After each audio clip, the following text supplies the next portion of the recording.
Baik, Assalamualaikum warahmatullahi wabarakatuh. Perkenalkan nama saya Radifan Ahmad dengan NIM 073002100038. Di sini saya akan mempresentasikan hasil kerja UTS saya pada matkul Geoteknik Tambang. Hal yang pertama adalah jelaskan prinsip dasar desain lereng di bawah terbuka berdasarkan gambar di bawah ini. Gambar ini merupakan prinsip desain lereng terbuka, di mana desain tambang tersebut sendiri terbagi menjadi empat, menjadi lima, yaitu model, domain, desain, analis, dan implementasi.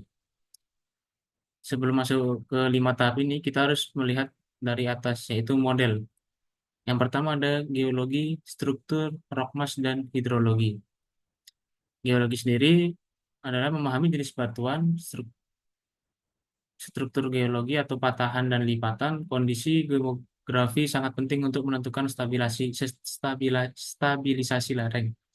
Yang kedua ada struktur, yaitu batuan seperti kar, join, dan fosil yang akan mempengaruhi kekuatan dan perilaku batuan terhadap beban. Yang ketiga ada rock mass atau massa batuan, yaitu karakteristik massa batuan seperti kekuatan, ketahanan terhadap cuaca, dan permeabilitas akan mempengaruhi stabilisasi lereng. Dan yang selanjutnya ada hidrologi, yaitu kondisi air tanah seperti ke dalam air muka dan permeabilitas batuan akan mempengaruhi tekanan pori dan stabilisasi lereng. Jika pada bagian 4 ini aman, maka selanjutnya kita akan pemodelan, yaitu memasuki model geoteknik atau geoteknik model, yaitu membangun model numerik untuk mensimulasikan perilaku lereng di bawah batuan berbagai kondisi beban. Kemudian geoteknik dibagi menjadi dua, yaitu menjadi lereng beberapa zona dengan sifat geoteknik yang berbeda, analisis yang lebih mendetail. Selanjutnya yaitu ada domains, di mana domain isi berisi tentang kekuatan dan struktur lereng. Dari lereng tersebut, kuat atau tidak yang akan mempengaruhi potensinya kegagalan. Atau mengidentifikasi mode-mode kegagalan yang mungkin terjadi pada lereng seperti kelongsoran, rotasi, translasi, dan reruntuhan batuan. Jika pada proses domain sudah selesai, maka selanjutnya adalah proses desain. Yaitu jika pada proses desain, yaitu di mana prinsip ini mencakup regulasi, yaitu bench konfigurasi dan interrange angles,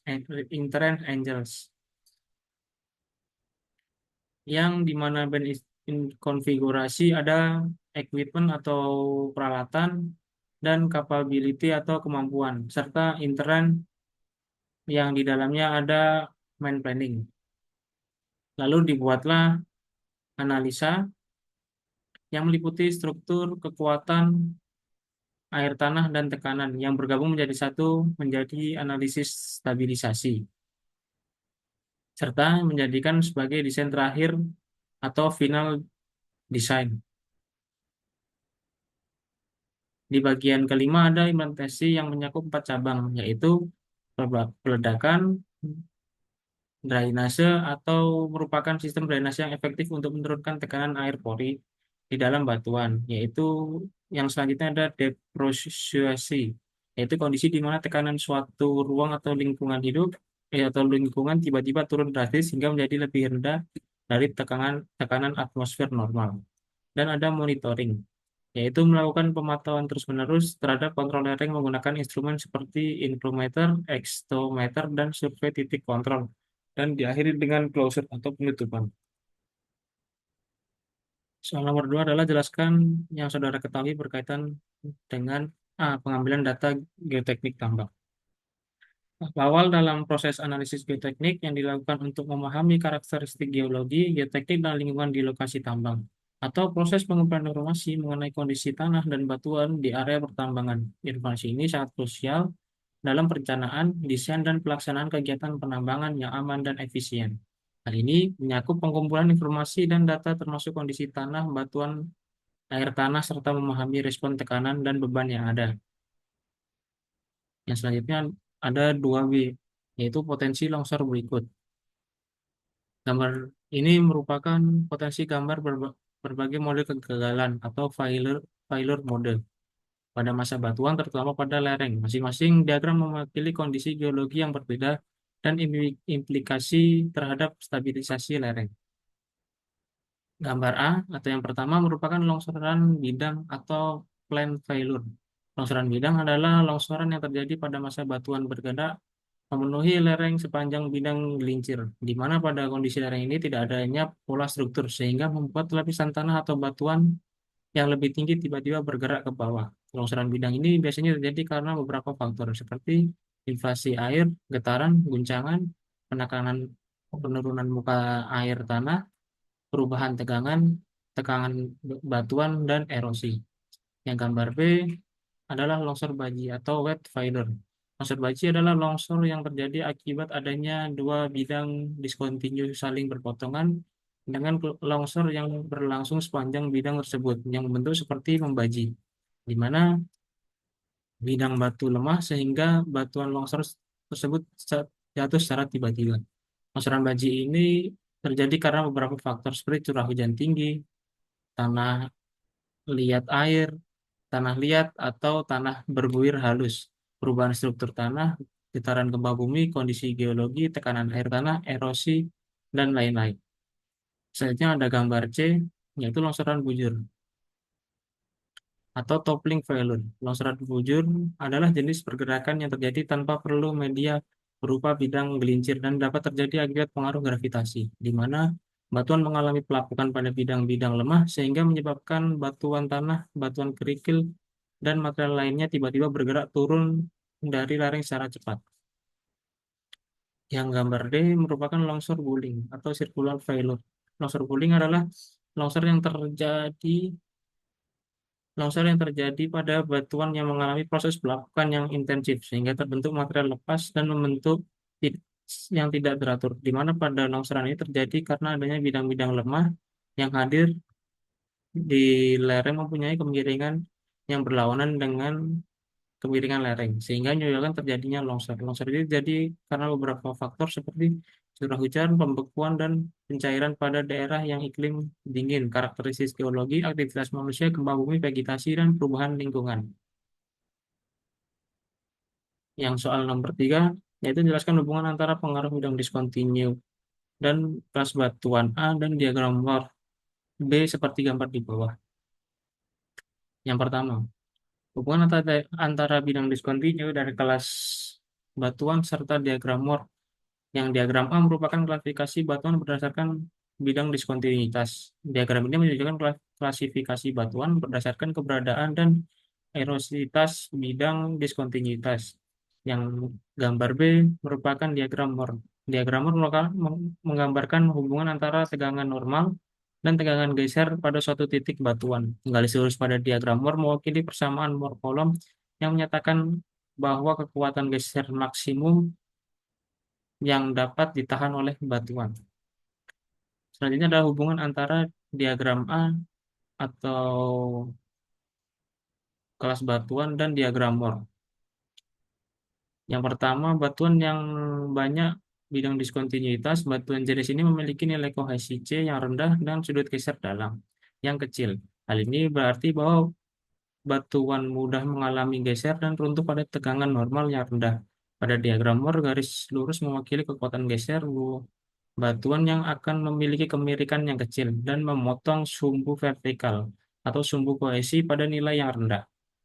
Yang kedua, batuan masif. Batuan masif juga memiliki nilai kohesi C yang tinggi dan sudut geser dalam yang besar. Hal ini berarti bahwa batuan lebih kuat dan tak dan tahan terhadap geser. Pada diagram Moore, garis lurus yang mewakili kekuatan geser batuan akan memiliki kemiringan yang besar dan memotong sumbu vertikal atau sumbu kohesi pada nilai yang tinggi. Kesimpulan dari hubungan pengaruh bidang diskontinu ini adalah bidang diskontinuitas memiliki pengaruh yang sangat signifikan terhadap kekuatan dan stabilisasi massa batuan. Dengan memahami hubungan antara bidang diskontinuitas dan kekuatan batuan, kita perlu melakukan evaluasi resiko longsor batuan secara lebih akurat dan merancang lereng yang lebih aman dan stabil. Penerapan pada Bidang pertambangan adalah dalam pertambangan terbuka, desain lereng yang tepat sangat penting untuk menjaga terjadinya kelongsoran yang dapat membahayakan pekerja dan lingkungan di sekitarnya. Yang nomor 4, menjelaskan gambar di bawah ini. Longsoran bidang. Longsoran bidang terdapat pada garis merupakan jenis longsoran yang terjadi pada batuan yang memiliki bidang luncur bebas, di mana bidang luncur bebas ini mengarahkan ke suatu lereng, sementara bidang luncurnya sendiri mengarah pada bidang diskontinuitas. Pada gambar A, penampang yang menunjukkan bidang terbentuk bidang tempat terjadinya geser harus sejajar atau hampir sejajar, kira-kira kurang lebih 20 derajat terhadap permukaan lereng. Bidang geser harus pada permukaan lereng, artinya luas lereng harus lebih kecil dari kemiringan permukaan lereng. Kemiringan bidang geser harus lebih besar dari sudut geser bidang. Tepi atas permukaan geser juga memotong ke lereng atas dan berakhir pada retakan tarik. Dengan mengesampingkan permukaan yang dapat diabaikan, ketahanan terhadap geser harus ada dalam masa batuan untuk menemukan lateral keruntuhan. Alternatifnya, keruntuhan dapat terjadi pada bidang geser yang mewakili bidang cembung hidung suatu lereng. Yang gambar B yaitu pelapukan terjadi pada ujung keruntuhan bidang, di mana setelah perilaku yang terjadi pada gambar A, maka pada gambar B terjadi pelepasan permukaan lereng yang sehingga dapat bergeser dan menyebabkan terjadinya longsoran bidang. Sementara untuk gambar C, merupakan slide ketebalan yang akan dilakukan dalam analisis stabilisasi. Nomor 4B adalah longsoran gusur.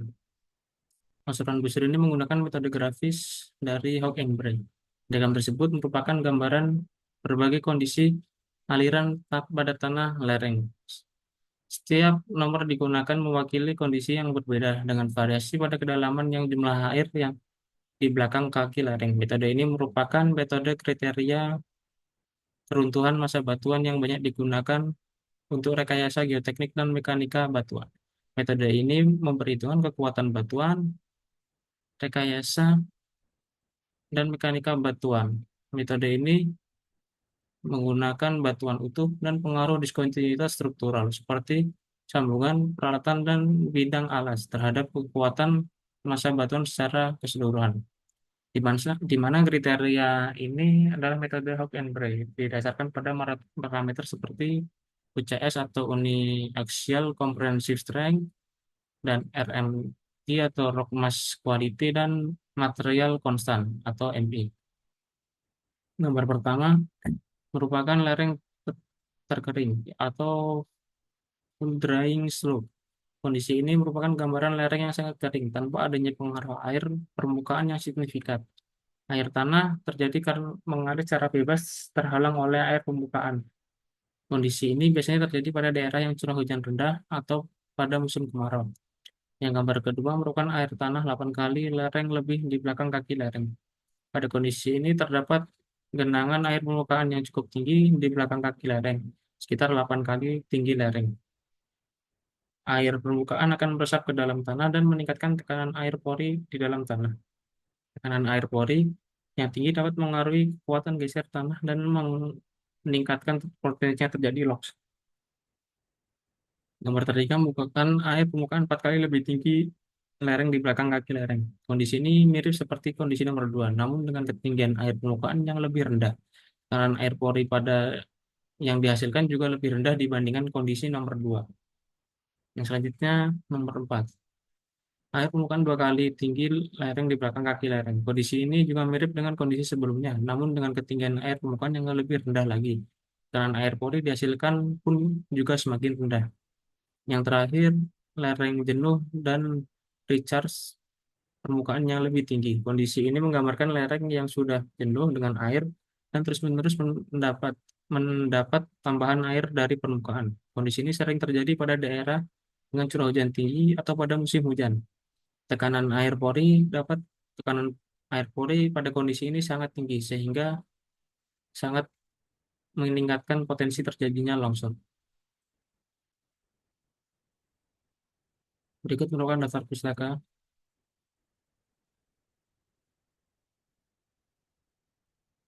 dan terima kasih. Sekian, kurang lebihnya mohon maaf.